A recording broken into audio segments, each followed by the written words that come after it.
Hello नमस्कार दोस्तों, स्वागत है आपका हमारे इस यूट्यूब चैनल पे। तो आज की इस वीडियो में हम बात करेंगे कि किसी एग्ज़ाम में खासकर सीजी टीचर भर्ती के बारे में बात करेंगे कि नेगेटिव मार्किंग को कैसे अवॉइड करना है, कैसे अपने स्कोर को और अच्छा ले जा सकते हैं। क्योंकि 2023 में जब शिक्षक भर्ती हुआ था तो ऐसे बहुत सारे विद्यार्थी थे जिन्होंने बहुत अच्छी तैयारी के साथ उस एग्ज़ाम को दिया था, उसके बावजूद भी उन्होंने अच्छा स्कोर नहीं किया।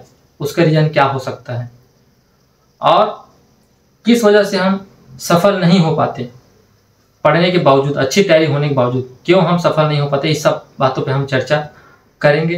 नेगेटिव मार्किंग के बारे में बात करने से पहले हमको नेगेटिव मार्किंग को समझना जरूरी है। बहुत सारे लोगों को पता होगा, लेकिन मैं ये सोच के चल रहा हूँ कि मान के चलो आपको नेगेटिव मार्किंग के बारे में कुछ नहीं पता। तो अगर हम टीचर भर्ती को देखें तो हमारा जो टीचर भर्ती है वो 150 अंक का आता है। उसमें अगर आप एक सवाल सही करते हैं तो आपको 1 अंक मिलता है, और अगर आप एक सवाल गलत करते हैं तो आपको 0.25 मार्क्स नेगेटिव हो जाएंगे।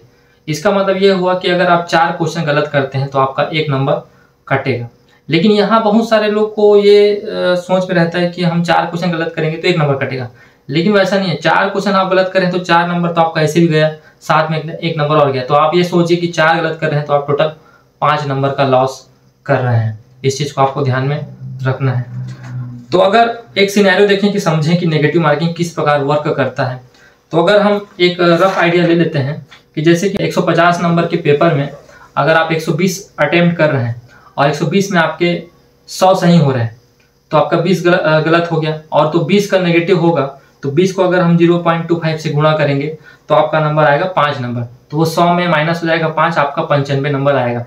तो आप अगर इसकी एक्यूरेसी देखें, एक्यूरेसी मतलब होता है सटीकता, मतलब आपने जितना अटेम्प्ट किया है उसमें आपका कितना सही है। तो इसमें अगर इसके एक्यूरेसी देखें तो 83.33% है, तो काफ़ी ठीक है। मतलब अगर आपका एक्यूरेसी 80 के अबव है तो आप ठीक ठाक स्थिति में हैं। और अगर एक सिनेरियो देखें कि अगर 150 में आप 120 बना रहे हैं, उसमें से आपके 110 सही हो रहा है और 10 गलत हो रहा है, तो 10 का अगर नेगेटिव लेके चलेंगे तो 10 को गुणा करेंगे 0.25 से तो आपका नंबर होगा 2.5। तो आप अगर 110 में 2.5 घटा देंगे तो आपका 107.5 नंबर आपको मिलेगा, जो भी एकदम बहुत अच्छा स्कोर है।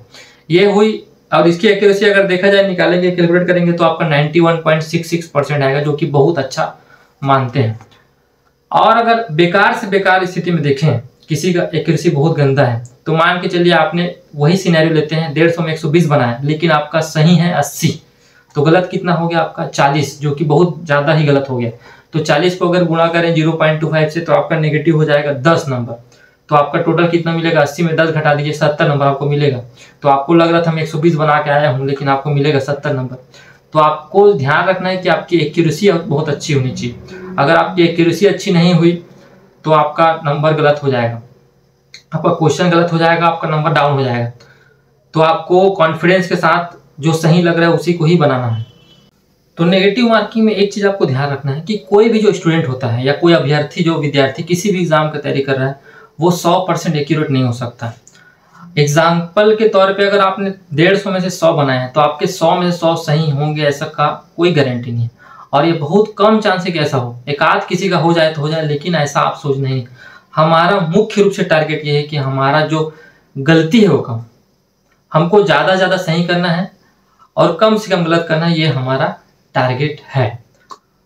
तो अब हम बात करते हैं कि किन किन वजहों से हमारा मार्क्स जो है नेगेटिव होता है, क्या क्या गलतियां हम करते हैं, क्या गलतियां करने के कारण हमारा जो मार्क्स है वो डाउन होता है, उसके बारे में हम देखते हैं।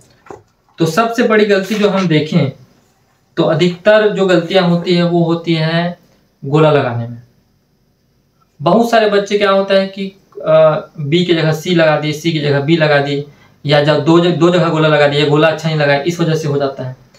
दूसरा इंपॉर्टेंट पॉइंट है आपका क्वेश्चन आपका ढंग से ना पढ़ना, हड़बड़ी में क्वेश्चन पढ़ना। कभी कभी लगता है कि क्वेश्चन में कुछ चीज़ जो हमारा देखा हुआ रहता है तो आप फटाक से हम उसका ऑप्शन, और ऑप्शन भी लोग ऐसा सेट करते हैं कि पहले ही ऑप्शन में आपको मिलेगा कि हाँ ये वाला सही है करके, तो आप उसको गोला मार देंगे, जबकि आप अच्छे से पढ़े नहीं है। विकल्प को भी अच्छे से पढ़ना होता है, क्वेश्चन को भी अच्छे से पढ़ना होता है, तो ये गलती कारण होता है।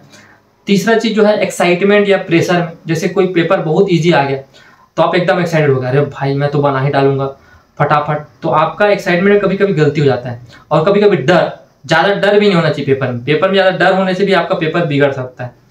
और कभी कभी समय जब कम पड़ता है, आप टाइम का मैनेजमेंट अच्छे से नहीं कर पाते, तो उस वजह से क्या होता है, आप हड़बड़ी में कुछ भी टिक मार देते हैं, क्योंकि दिमाग में प्रेशर रहता है ना, आपके मन में एक डर रहता है, कोई चीज़ मेरे पाना है वो नहीं हो पा रहा है, तो उसका प्रेशर के चक्कर में कभी कभी गलती हो जाता है।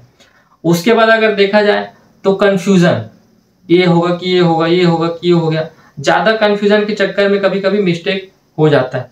तो ये जो सारी चीज़ें हैं, वो ये जो पॉइंट्स हैं, अधिकतर इसी में ही गलती होने के चांसेस ज़्यादा रहते हैं। दूसरा चीज़, अगर आप एक अच्छा लेवल पे क्वेश्चन अटेम्प्ट कर चुके हैं, जैसे मान के चलिए 150 में आप 100 क्वेश्चन अटेम्प्ट कर लिए हैं और आपको लग रहा है कि आपने अधिकतर सही किया है, गलती तो उसमें होगा ही, लेकिन आपको लग रहा है कि मैंने अधिकतर सही किया है, तो ज़्यादा तुक्का मारने का प्रयास नहीं करना है। जैसे कई लोग का सोचता है, अरे भाई पेपर तो सरल है, 100 क्वेश्चन बना लिया हूँ, हो सकता है बाकी लोग और ज़्यादा बना रहे हो तो मैं और 20 तुक्का मार देता हूँ, बना देता हूँ। ऐसा चक्कर में ना नहीं पढ़ना है आप लोग को। हाँ, कुछ क्वेश्चन आपको लग रहा है कि हाँ ये बन सकता है, तो 2-4 क्वेश्चन और एक्स्ट्रा 5 क्वेश्चन बना लीजिए, लेकिन अगर आप एक सेफ प्लेस में आ गए हैं तो जबरदस्ती तुक्का लगाने की जरूरत नहीं है। दूसरी चीज, अब जैसे कई लोग का क्वेश्चन ही नहीं बन रहा है, कोई 60 क्वेश्चन ही बना रहा है, तो वो उनका बात अलग है, वो जबरदस्ती तुक्का मारना ही पड़ेगा। इसलिए आप जो है इस चीज का ध्यान रखेंगे कि आपका लेवल कहाँ पे है, जबरदस्ती तुक्का नहीं लगाना है। तो यदि हम अब इन प्रॉब्लम्स के बाद इनकी सोल्यूशन की बात करें, अब हमने तो जान लिया कि क्या गलती होती है, किस वजह से हम जो है नंबर अच्छा नहीं ला पा रहे हैं, नेगेटिव हो रहा है। तो अब इसके सोल्यूशन की बात करते हैं। तो अगर हम सबसे पहले देखें तो आप पेपर हॉल में जब बैठते हैं, तो पेपर हॉल में बैठने से पहले जब आप तैयारी करते हैं घर में, तो घर में वैसा आप अपने आप को माहौल दीजिए कि आपको ऐसा फील ना हो कि आप एग्जाम हॉल में, जैसा आप करते आए थे एकदम नॉर्मल रूटीन लगना चाहिए। क्या होता है कि हम घर में नॉर्मल प्रैक्टिस करते रहते हैं, अचानक पेपर हॉल में जाते हैं, घबराहट हो जाता है, टेंशन हो जाता है।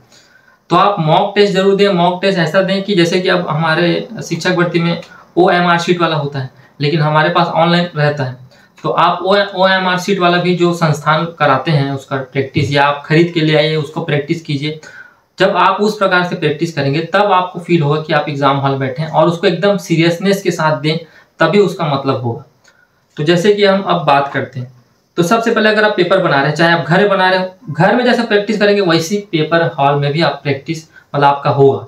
तो आप मान के चलिए आप पेपर में बैठे हैं, तो पेपर को सबसे पहले आपको अच्छे से पढ़ लेना है, उसको स्कैन कर लेना है। उसको स्कैन करके आपको क्या पता चलेगा कि आपको समझ आ जाएगा कि कौन सा सेक्शन में कौन सा सरल है, क्या कठिन है, आपको दिमाग में क्लियर हो जाएगा। तो सबसे पहले आपको जो 100% जिसमें क्लियरिटी है ना, उसी को आप बनाइए। जिसमें कंफ्यूजन हो उसको छोड़ दीजिए, इसको बाद में बनाएंगे, देखेंगे करके। दूसरा चीज, एक ही क्वेश्चन पे बहुत ज्यादा टाइम नहीं देना है, एक ही क्वेश्चन को पकड़े। जैसे कई लोग, अब गणित का क्वेश्चन, कोई गणित वाला है, इसको तो मैं बना के रहूंगा, ये जो ईगो वाला बात है ना, ये पेपर में कोई काम का नहीं है। आपका वहां पे एकदम आपको PhD नहीं दिखाना है आपको कि मैं एकदम इसको आता है करके। जो बार उसको फटाफट बनाएंगे और जो नहीं बार उसको छोड़े, आगे देखेंगे, ये सोच के आगे बढ़ना है। तो दूसरा चीज, आपको टाइम को मैनेज करके चलना है। टाइम को आप मैनेज नहीं किए, हो सकता है आपके पीछे में सरल सरल सवाल हो, आप कठिन के चक्कर में वो भी बर्बाद हो जाएगा, वैसा नहीं करना है।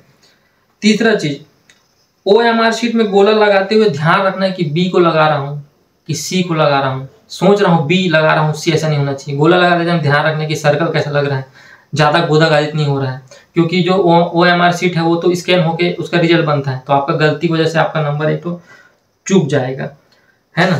तो इसका ध्यान रखेंगे। जहां आपको कंफ्यूजन है, अगर 4 में से आपको 2 में कंफ्यूजन है, तो एलिमिनेशन मेथड आप यूज कर सकते हैं। मतलब पहले आप, और हर जगह उसको अप्लाई नहीं करना है। जैसे कि एक क्वेश्चन है तथ्यात्मक और आपको उसके बारे में कुछ नहीं पता, तो जबरदस्ती उसमें दिमाग ही लगाना है। लेकिन कई क्वेश्चन रहते हैं जिसमें सेंस, हमारा कॉमन सेंस यूज होता है, तो उस जगह पे आप लॉजिक लगा, हाँ ये तो नहीं होता, ये भी नहीं हो सकता, हाँ ये दोनों में से हो सकता है, तो उसमें आप रिस्क ले सकते हैं। लेकिन आपको चारों बारे में कोई आइडिया नहीं है, या 3 के बारे में भी कोई आइडिया नहीं है, एक ही बारे में पता है, तो वैसा भी कोई मतलब नहीं है उसको वैसा कुछ करने से। तो इसका ध्यान रखना है। आप एलिमिनेशन मेथड का यूज कर सकते हैं, लेकिन उसको ध्यान से यूज करना है। पेपर को दोनों भाषाओं में पढ़ें। पेपर को आपको दोनों भाषा में पढ़ना है। कभी कभी होता है इंग्लिश में कई हार्ड वर्ड दे देता है, सॉरी हिंदी में कोई हार्ड वर्ड दे देता है, लेकिन इंग्लिश में वो समझ में आ जाता है, तो उससे क्या हो जाता है, कब बैलेंस हो जाएगा। हम लोग क्या होता है, हिंदी मीडियम वाले हैं तो इंग्लिश को देखना चाहिए, ऐसा नहीं। आपको दोनों लैंग्वेज में पढ़ना है, ताकि कई बार क्या होता है हिंदी वाला समझ आता है, इंग्लिश में समझ आता है, कई बार वो ईजी रहता है लेकिन हिंदी में कठिन लगता है। तो इस बात का आपको जरूर ध्यान रखना है। और आपको स्पीड से ज़्यादा एक्यूरेसी पे ध्यान देना है। पता चला हड़बड़ बना रहे हैं लेकिन गलत सलत बना रहे हैं, ऐसा भी क्या हो। थोड़ा एकदम भी धीरे नहीं बनाना है, लेकिन एकदम स्पीड बनाने के चक्कर में गलत सलत नहीं बनाना है। तो ऐसा इन सब पॉइंट को आपको ध्यान रखना है।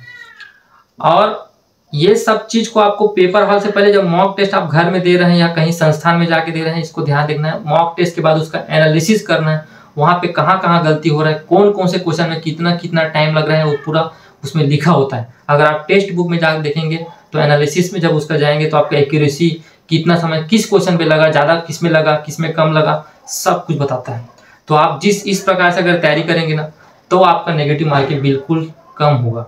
इस चीज़ का आप ध्यान रखेंगे। इसके अलावा अगर आपको और कुछ कन्फ्यूज़न हो, कुछ पूछना हो, तो बिल्कुल कमेंट कीजिए, मैं बिल्कुल आपका जवाब दूंगा। Thank you so much.